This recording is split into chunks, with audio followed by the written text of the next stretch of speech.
What is up, fishing addicts? On today's video, we will be talking about a modification that you do not have to make to catch more fish on your jigs. But before we even get into that, it is going to be a little bit of giveaway. From now on, I think I'm going to do once a month, or every time I do not do a fishing trip, I'll do a giveaway, or I'll do a bunch of giveaways from now on. Make you guys my jigs, my plastics, or whatever I get my hands on for review or whatever.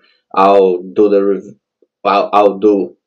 I'll get two baits, one for review and one for giveaway. So ignore the little clipping sound. I don't know if you guys can hear it, but Puffy just woke up and decided to get his morning exercise after breakfast. So I did give him a little bit of watermelon, so I guess the sugar is getting into him. So he's on his little wheel, and it looks like a hamster on cocaine. But he is going pretty hard on it. I have no idea why, but let's go back to the topic. Jigs. To modification that you do not have to make to catch more bass, especially smallmouth. Right now I am focusing on smallmouth because largemouth lakes are just getting above 40 degrees, and they're pretty hard to catch right now for the most part. And a lot of a lot of my subscribers are river fishermen. They are targeting smallmouth. So I've been asked a couple of times, what do I do, or how do I modify stuff, or whatever. So I just wanted to get into that and explain you what I do not do and what I do. So before we even get into that giveaway, jack down in the comment what kind of jigs you like. Well, what kind of modifications do you do on your jig, and what color you prefer this time of the year. And you can say why or why not. If you just tell me what jigs you prefer or what modifications you do, it will enter you to the giveaway. And at the end of the month or beginning of the next month, we'll pick a winner and send you a gift package, whatever. But let's get into it. So a lot of people, when they buy a jig, they what they do is they trim the skirt. So when you trim the skirt, you get a nice little nice nice little puff. Or let's see what else right here. Perfect example. On this one, the skirt is trimmed out, so it presents a bigger profile, right?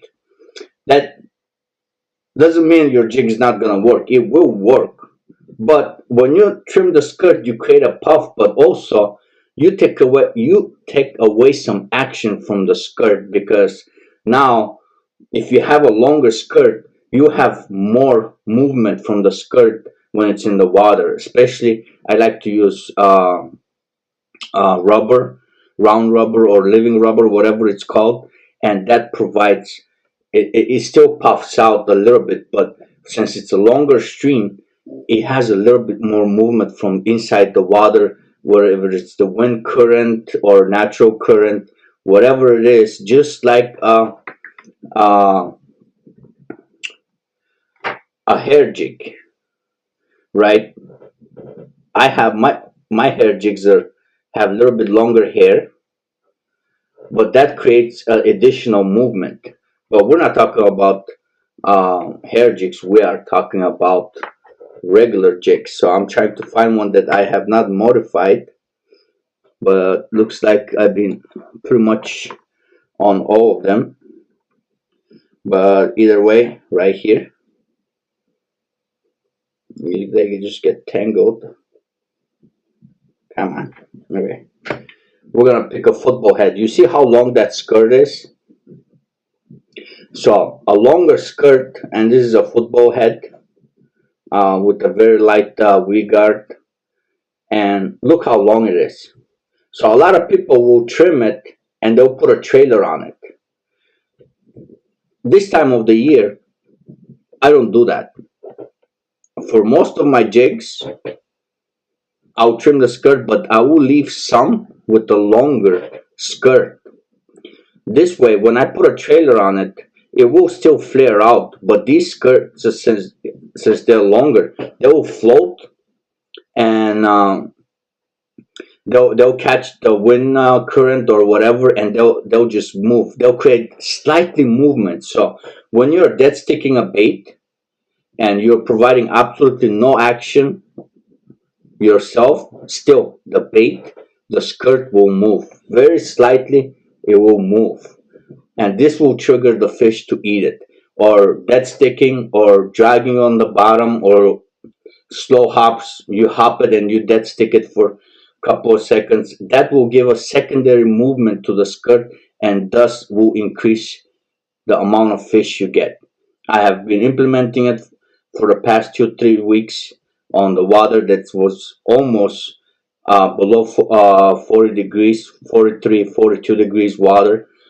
That I was pretty successful, and I was in the river with 38 degrees water, and I was just casting and very slow movements. I was fishing the slack water, but even though I'm fishing the slack water, there is underwater current, and that's giving me secondary action. And that's what I'm looking for, to have that secondary action from the jig that will get me more bites.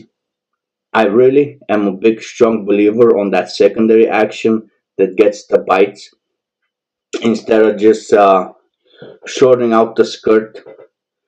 It gives a big flare, but that big flare, it's for almost pre-spawn, right before the spawn when they're heavily feeding, which we're approaching that window. But however, we had a couple of cold fronts, so the fish drew back to their wintering habits. So they might approach the bait slowly and inspected it or whatever. So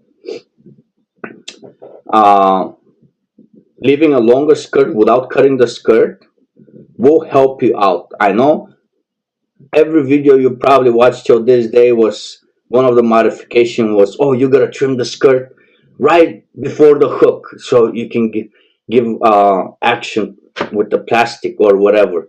But leave it on a day that you're struggling with the shorter skirt, and see if it makes a difference. I'll guarantee you that one or two bites will turn into more bites. Slow down, let the secondary action do its thing, and let me know if this video was helpful down below in the comments, or you already have been doing it. I know a lot of people are keeping it on the low, especially people who are doing guiding services. They spend a lot of time on the water, and they have figured out those winter bites. They leave the skirt longer to get that secondary action. Secondary action is the key. So I would use a floating plastic, whatever brand you like. This is not a brand specific video. Oh, you gotta use this, you gotta use that, you gotta use this. Any brand of your choice will work. Color, it's up to you. If you're fishing clear water, I'll go with natural baits. If you're fishing chocolate milk water, black and blue is your best friend. Black and blue always works. Brighter colors in the water work. In my area right now, the waters are kind of a little bit stained, but however, they're still clear. And a molting craw, anything with brown and blue, or green pumpkin and blue works amazing. I know a lot of people are into the reds.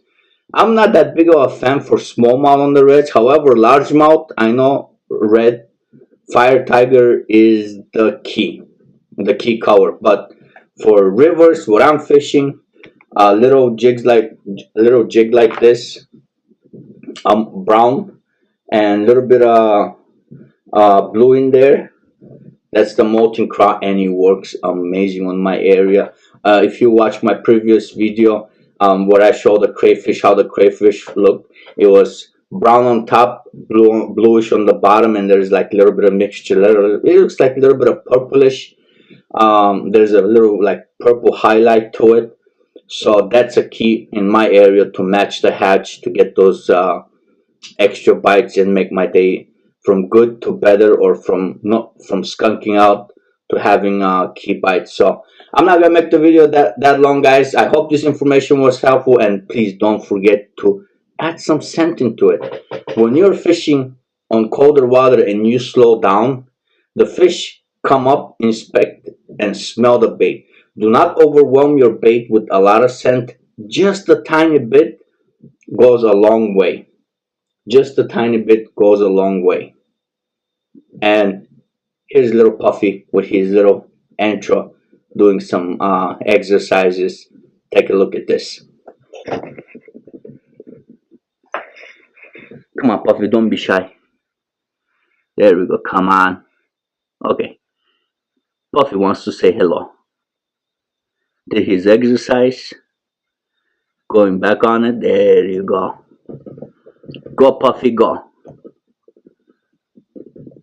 So he's grown about almost an inch since I got him. Take care of him pretty well. He likes to snack on watermelon and peanut butter. Well, guys, that's it. I'm gonna let you guys go. Hope you enjoyed the video. Let me know down below in the comment if it helps you out, or if you've been doing it already, or what kind of tricks do you have. I'm eager to see what you guys do around this time of the year. Of course, if you think it's a secret you don't want to share, don't share it. That's all up to you guys. No harm done, no hard feelings. So that's it, guys. I'll catch you guys on the next one.